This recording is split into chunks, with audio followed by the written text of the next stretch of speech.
बिस्मिल्लाहिर्रहमानिर्रहीम।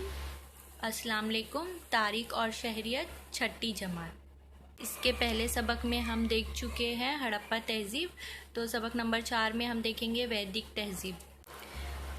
वैदिक तहज़ीब में आने वाले चंद अहम इस्तिलाहात और नाम देखेंगे। वैदिक अदब, ऋषि मुनि, संस्कृत, स्नेहता, ऋग्वेद, यजुर्वेद, सामवेद, अथर्ववेद, गृहस्थ आश्रम, जनपद, श्रुति, ऋचा, सुकूत, यज्ञ, ब्राह्मण ग्रंथ, आर्णिक, उपनिषद, गृहपति, संन्यास आश्रम, पुरोहित, लूपा, मुद्रा, कारवी, कुड़, यो, गोधूम, नस्क, अश्व, ग्रामिणी, भागदूग,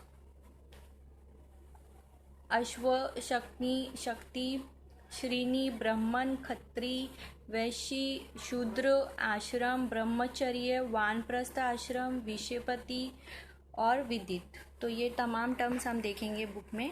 वैदिक तहज़ीब में हम सबसे पहले पढ़ेंगे वैदिक अदब और ख़ानदानी निज़ाम और रोज़मर्रा की ज़िंदगी, ज़राअत, गल्लाबानी, माशी और समाजी ज़िंदगी, मजहबी तसव्वुर और निज़ाम हुकूमत। तो सबसे पहले हम वैदिक अदब और ख़ानदानी निज़ाम और रोज़मर्रा की ज़िंदगी देखेंगे।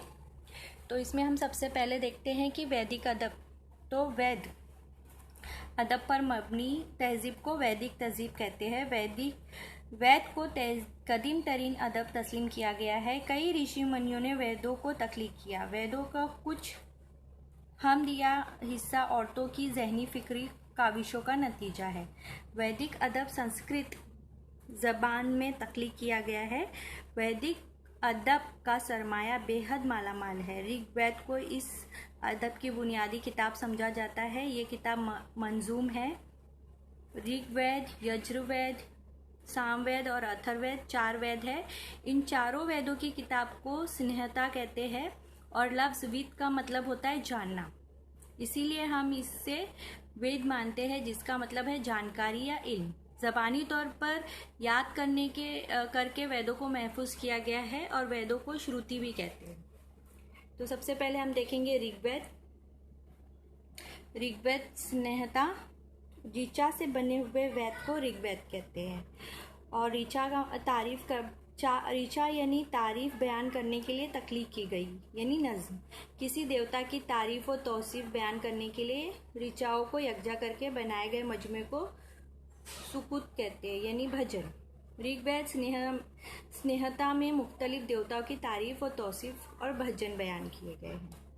फिर उसके बाद आता है यजुर्वेद स्नेहता। यजुर्वेद में यज्ञ में पढ़ने जाने वाले मंत्र है। यज्ञ की रसूमात में कौन से मंत्र कब और कैसे पढ़े जाए, इसकी रहनुमाई भी इस स्नेहता में की गई है। स्नेहता इसमें मंत्र और मंत्रों की नसरी वजाहत की गई है।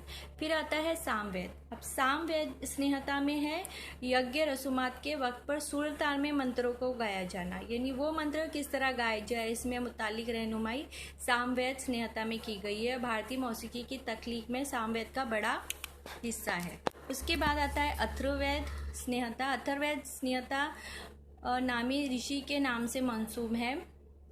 अथर्ववेद में रोज़मर्रा की ज़िंदगी के कई मालूमात की अहमियत दी गई है। ज़िंदगी में पेश आने वाले मसाइब व तकालीफ के अलावा भी बयान की गई है, उसके इलाज बयान किए गए। इसी तरह इसमें कई औदियात, नबातात यानी जड़ी बूटियों की मालूमात दी गई है। स्नेहता की तख्लीक के बाद ब्राह्मण ग्रंथ, आर्णिक, उपनिषद तख्लीक किए गए और उनका भी वैदिक अदब में शुमार किया जाता है। तो सबसे पहले है ब्राह्मण ग्रंथ। यज्ञ की रसूमात में वेदों का इस्तेमाल से मुतालिक मालूमात वाली किताब को ब्राह्मण ग्रंथ कहते हैं। हर वेद की एक अलग ब्राह्मण ग्रंथ है। आर्णिक किसी अरनिया यानी जंगल में जाकर मुकम्मल यकसोई की तवज्जो के साथ किए गए गौर व फिक्र को आर्णिक ग्रंथ में पेश किया गया है। इसमें यज्ञ की रस्म अंजाम देते हुए किसी किस्म की गलती का सरजद न होने की इस बात की ताकीद की गई है। फिर उसके बाद आता है उपनिषद में जो है उस्ताद के सामने बैठकर हासिल किया गया, यानी कि गुरु के सामने। हयात व मुमात के वाक़यात से मुतालिक हमारे ज़हन में बेशुमार सवालात सर उठाते हैं। इन सवालों के जवाबात आसान नहीं होते, इसलिए पेचीदा सवालों पर उपनिषद में बहस की गई है।